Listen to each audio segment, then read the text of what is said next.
welcome to Zack Attack Reviews, and today I'm going to be doing my spoiler review of Marvel's Eternals. I'm super excited to break down my favorite characters, my favorite moments, and my least favorite moments from the movie, and talk about the ending, and also talk about those post-credit scenes. So I'm going to start off with my favorite moments. So my favorite moment, number one, it's just the beginning of the movie, the way it started. It usually, Marvel movies has that dun dun dun dun dun thing, and it gets you pumped up, excited with the theme music, and then there's like some action heavy opening, but it was just a blank screen with text explaining what is going on in this movie, where these characters come from, and it felt different. It set the tone for the movie. It set the mood for how the movie was going, and it was jarring because that's not what we're used to seeing in Marvel movies, and I loved it. And I also, it reminded me of like a Star, I'm a casual fan of Star Wars, but it felt like a Star Wars opening, which always feels pretty epic, like you're about to go on this long storybook journey. It feels like they're taking it straight from a book, which is great because it is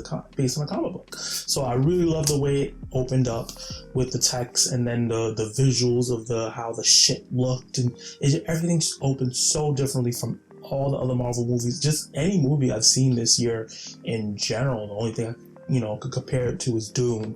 The second favorite moment I had watching this movie was the reveal of Ashram revealing what was actually happening in the movie with the Eternals, where they came from, how they're basically all produced from one place, and there's multiple copies. They're basically like androids, not real sentient beings of flesh and everything like that. Also, what their real mission was there with the awakening of Tiamat. I think that's was the Eternal that was deep in Earth, and how Earth would be destroyed.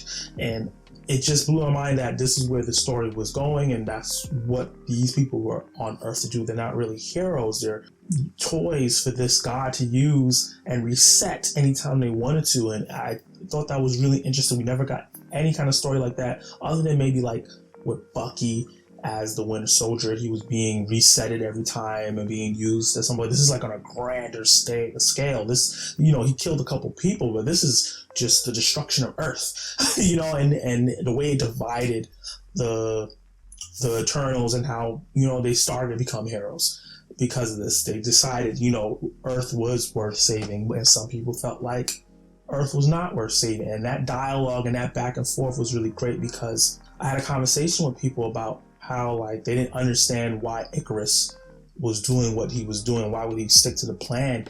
And you got to understand, if a giant god, think about all the people, if you have a religion and your religion tells you to do something and you wholly believe in it, and he's been in this for 7,000 years. This has been his only mission. People he trusts, the person he trusts in Ajak told him that, like, to go against what your true beliefs are, especially when he can actually see his God. A lot of people in the real world can't even see God. They just have true faith and belief, and they do things great, sometimes terrible. So I understood his story and why they made him do the things he did. He was a true believer. He was fully evangelized in what Ashram wanted them to do. And then I understood why Sersi wasn't. She lived in the world. She became human, and she loved humanity. And she couldn't be. She was a healer. She wasn't a healer, but she was a creator.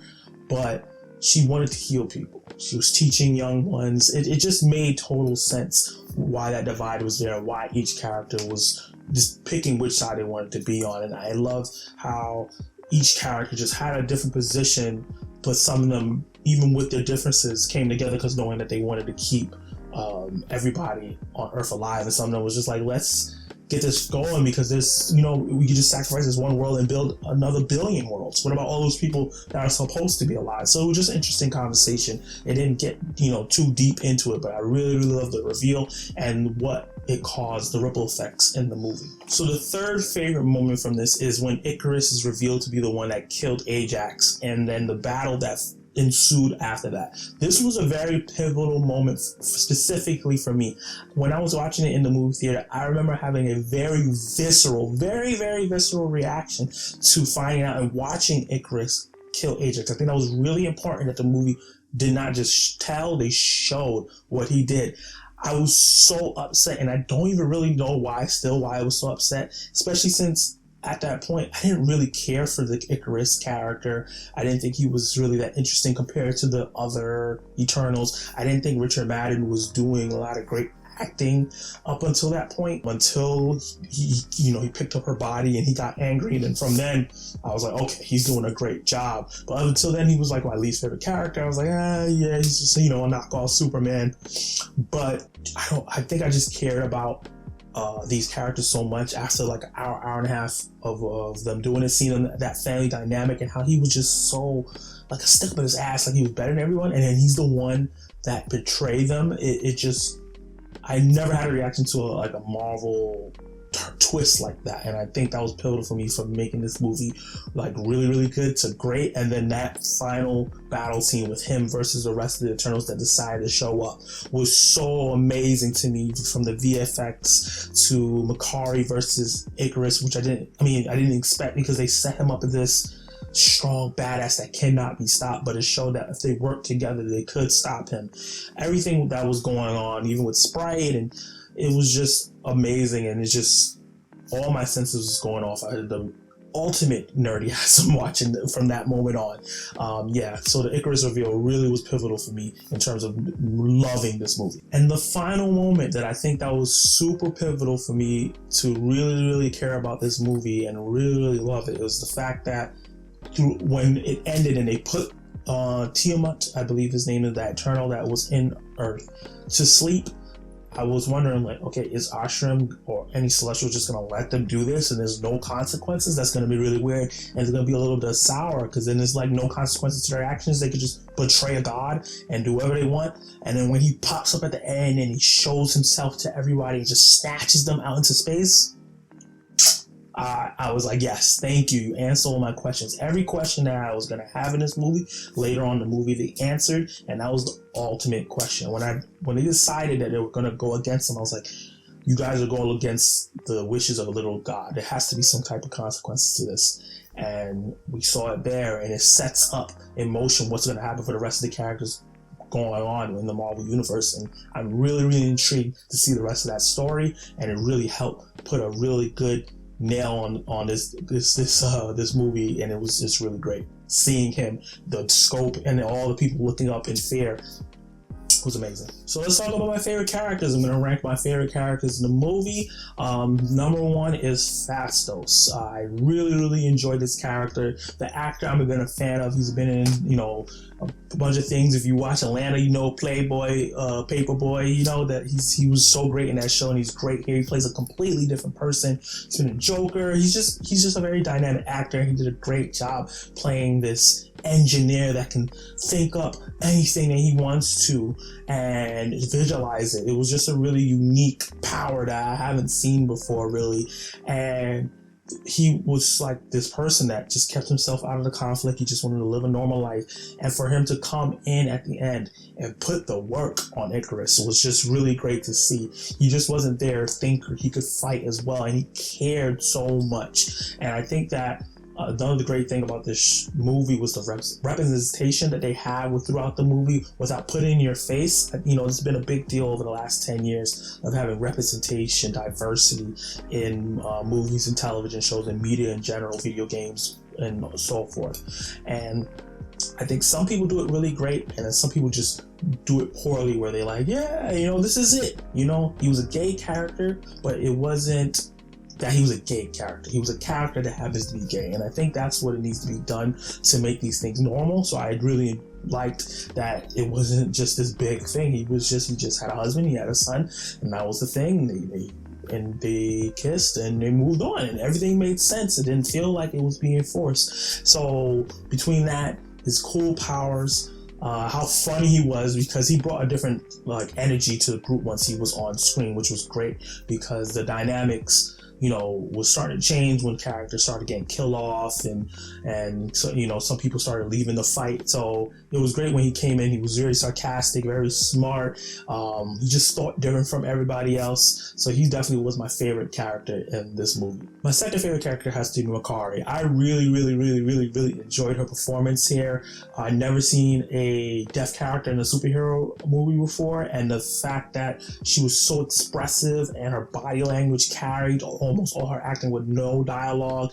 It was really great. And then that scream that she had at the end when Druig was getting attacked by Ikaris, it just broke my heart. I think that the actress did an amazing job at being this physical person, especially with the speedster powers. This was the best speedster powers that we've seen since, well, actually early this year in Zack Snyder's Justice League. The Flash was amazing, obviously, in that movie, but the way Chloe Zhao captured her and her body language and everything, it was just amazing. I just really wish they would have showed a little bit more of her, especially what she was doing this whole time. They kind of she was just in the ship, and it seemed like she was just waiting in the ship for thousands of years and had nothing to do, and which to me didn't make sense because she's a speedster. She can go anywhere, join anywhere at any time, and I'm pretty sure there's enough deaf people in the world for her to interact with. So that's my only gripe with the character, that they didn't utilize her as much, or at least tell us what she was doing this whole time. My next favorite character was Sersi. I really enjoyed Gemma Chan's performance. It was very subtle, very soft, but very endearing.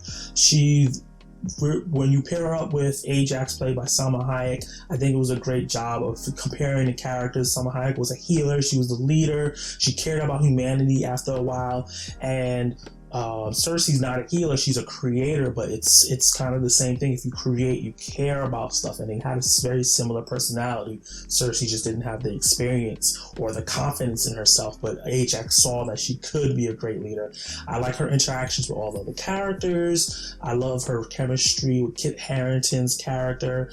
The chemistry between her and Richard Madden wasn't that great, so I accepted the love story between them two, but the chemistry wasn't there. I think they had a really touching moment toward the end, but when they were deciding what to do to stop, he came over to stop her, but he realized he couldn't do it. I think that was like the best moment that they had throughout the movie, but I didn't think that those two had great chemistry. Her and Kit Harington, they looked like they couldn't keep their hands off each other. So I think that hopefully they improve on that, but she did a great job throughout the movie. My next one is a character that I noticed that a lot of people don't like, but I liked him because of the conversation that he brought here, his understanding. He was very broody, but Druig. I really, really enjoyed his character because he was the only character that was like, this is bullcrap. Like, none of this makes sense. Yes, Ashram, he's a god. He lives on thousands and millions and billions, jillions of years, but I'm here on this planet for thousands of years, seeing these people, caring about these people,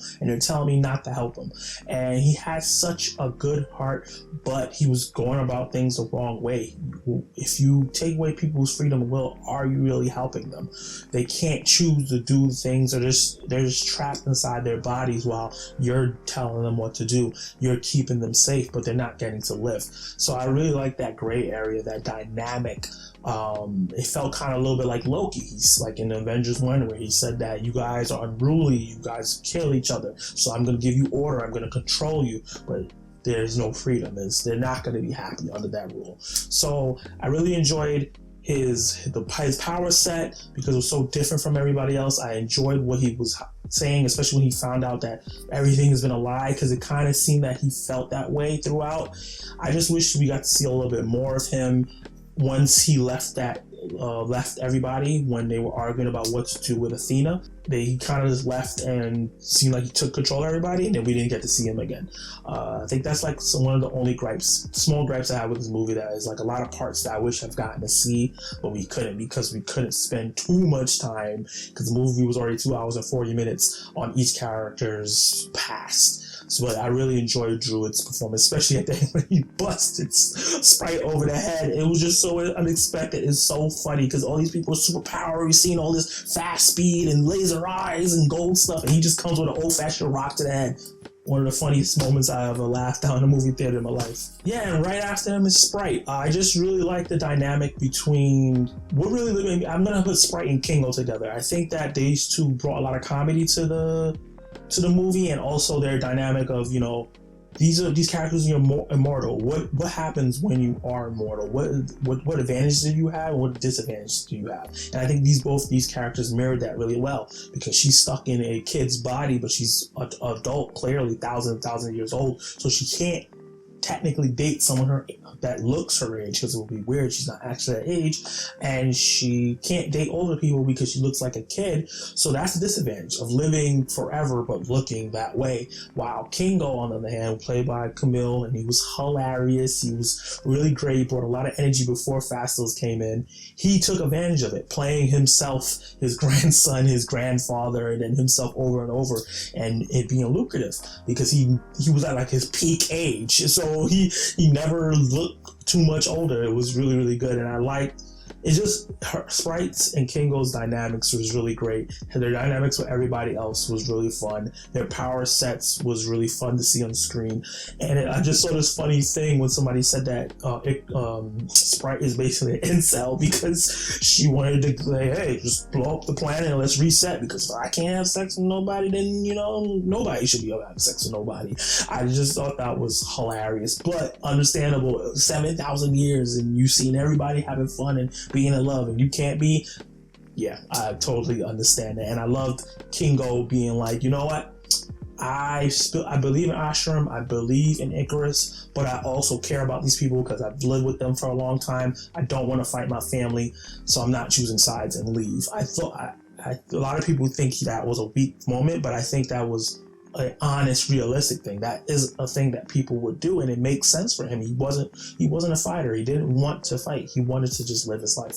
So yeah, they're tied for my next favorite character. So next one is Thena, played by Angelina Jolie. I'm so happy Angelina Jolie showed up for this movie in terms of just being there, being fully into this character. Sometimes you can tell that in some of her movies where maybe her character's underwritten or she doesn't really care about the story, she's not fully into it, but I think that she was fully in here. I think what they did was interesting here, because Thena's character, through the trailers and what I hear about her, is basically like she's Marvel's Wonder Woman. They could easily have done that character with Angelina Jolie, but I like that they tried something different with the Mad Weary and her dealing with a mental illness. Once again, having diversity within the movie without it being like, hey, yeah, we have someone with mental illness, and also the character not being treated like a nut job or anything like that. A lot of times when somebody has mental illness in a movie or a TV show,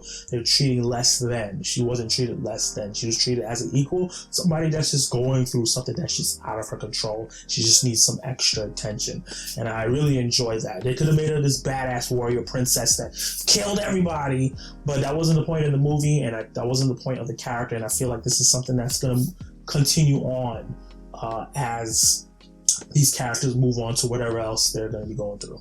So let me talk about some of my least favorite moments and some of those small gripes I have with this movie. I touched upon it in my non-spoiler review when I said that when I break down the good, the bad, and the ugly. The ugly section was the sex scene. I still think I softened up on my opinion a little bit on the sex scene. It wasn't really that bad. It was like literally like 20 seconds in the movie, but I do think it's not what you expect when you come into a Marvel movie to see, which I don't mind. I watch so many different kinds of movies, sex scenes and stuff is like that. You turn on any HBO show, that's the first thing that pops up on.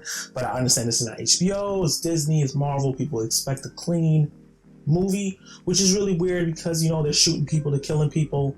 So sex shouldn't be that bad, but I do understand there's kids, and so I really think that probably could have been taken out of the movie, and it wouldn't have made it better or worse without it. So that's the one thing that I didn't like. I do think that we should have dived deeper in some of the past scenes instead of like coming towards the ending of what was happening in the past. They should have showed us how they got there towards the end so we could have connected a little bit more with the moment.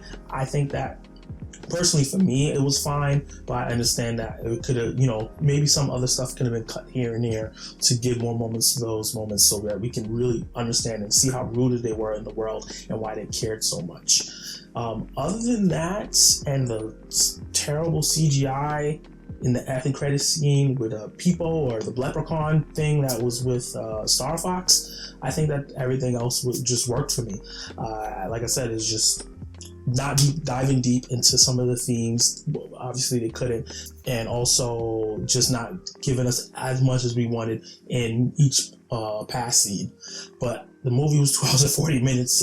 If it was another 20 or another 30 minutes, it might have ran on too long. So I think that the writers and the director did the best that they could with the time constraints that they have. So now let's talk about those end credit scenes. Let's start with end credit scene part 1. So at the end, Arshan comes. He takes Sersi, he takes Kingo, and he takes Phastos. And he's decided that he's going to judge them because they decided to go against his wishes and save Earth from the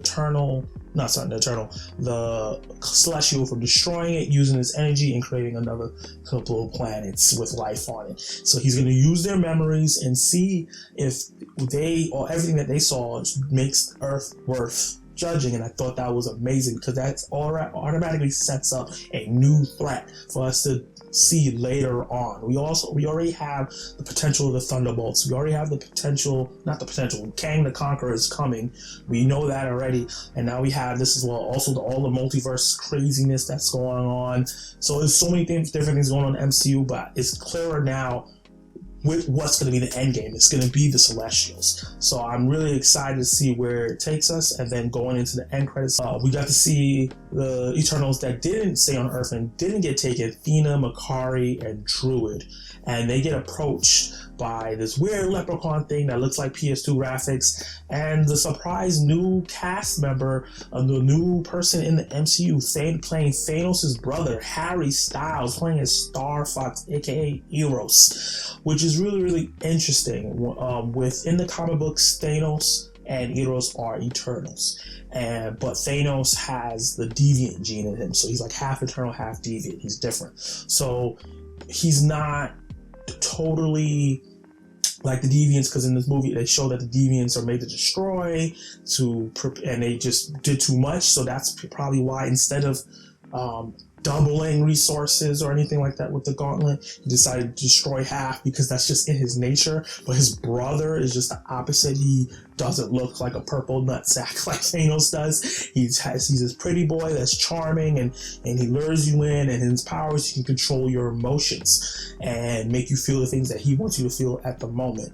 And I think that's going to be interesting because Thanos was this big body destructive force, while his brother is this smaller, charming person that will play with your emotions. And it's interesting to see where they take him, because he falls on the different lines of good and bad. He's kind of like Loki, where he does what benefits him. So I'm interested to see where they go with him. He's involved a little bit with the Eternals. He's involved a little bit with the Guardians of the Galaxy. So there's a lot of different things that he can do with him. And then Pip, the little leprechaun guy that was there as well, he's an integral part of the Guardians of the Galaxy because he's tied with Adam Warlock, and we know that Adam Warlock is coming for Guardians of the Galaxy Volume 3. So these characters have multiple places that they can pop up and in different movies. Eternals 2, we may see them in a different movie, or maybe a Disney Plus TV show, and they may be inside of Guardians of the Galaxy Volume 3. So I'm really excited to see what they do with this. If they're going to keep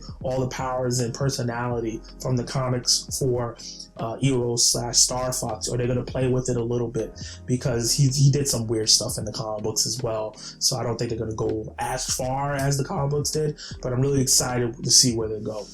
So the second end credit scene, let's talk about that. This one is really big because so far it seems like Marvel is going to be setting up different corners of the MCU for people to enjoy. We already have the Celestial space with the Guardians of the Galaxy, Captain Marvel, and now the Eternals. We're going to have the Earth-based stuff where vigilantes and heroes going against each other with Falcon and Winter Soldier. It looks like the Thunderbolts are coming, Hawkeye, the Marvel, the Netflix characters may be coming back as well. Spider-Man is stuck in between somewhere there.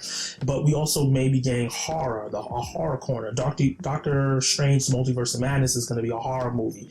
How scary it's going to be, it just depends where they go. But we also getting Moon Knight, which is, he dwells in the mystical and the scary as well. But Black Knight, Dane Whitman, played by Kit Harington, his ancestors are from like the Arthurian like time with the King Arthur and things like that, and the blade that he was touching at the end has been passed down through generations, but it was been used for bad things for the most part, and it's cursed. And in the comic books, the uncle that Dane was talking about with Cersei was using the blade for bad things, and he was killed by Iron Man. I don't know if they're gonna keep that within this, because it seemed like this is recent and obviously Tony's dead, but obviously they're gonna find a different way to spin it. But he picks up the mantle and becomes the Black Knight and wants to use it for good, to redeem his family name from all the atrocities that they've done through the years. So that's something really, really interesting and different, because the Black Knight swifts through being like an anti-hero and a hero and sometimes a villain throughout the comics. He's kind of separate away from the Avengers and everything, in a different corner, but he is our heart of a team called M113, and in M113 one of his partners is Blade, and that is the voice that we heard at the end of the end credit scene that they didn't show. It was Mahershala Ali, who's already been casted as Blade for the new Blade movie that's going to be a part of the MCU. So it looks like these characters are already coming together, and we also know that the Werewolf, which is another character in the MCU, is coming. Morbius is coming over the Sony side, which may introduce Dracula. So a lot of things are happening here. It's really exciting to see where they take the Black Knight. If they're going to give him a Disney Plus show, or if he's going to get his own movie, or he might even be in the Blade movie as well, and then get a spin-off from there. So a lot of exciting things that happen in MCU. It's getting real populated here, and I think the Eternals set up a lot of great things to moving forward. This reminds me of Avengers: Age of Ultron, where a lot of people were divisive on that movie as well, but it set up so much of what's going on right now with Wanda, Quicksilver, Vision, the after effects of Ultron, and all the Infinity Stones, and a couple other things. And I think this movie did the same thing here. I think it did a little better job. But let me know what you guys think. Rank your favorite characters. Tell me your favorite moments, your least favorite moments, how you feel about those after credit scenes. Where you think, if you have more comic book knowledge than me, where do you think all these characters are going? Where would you like to see them go? And give me an honest opinion about the movie, and we can talk all spoilers. This is, if you haven't seen the movie, you don't want spoilers, don't join the conversation in the comments. Like, subscribe, hit the notification bell, please, so you can be notified of my next video. Share my videos with your friends so we can grow this community, and you can actually watch more right now.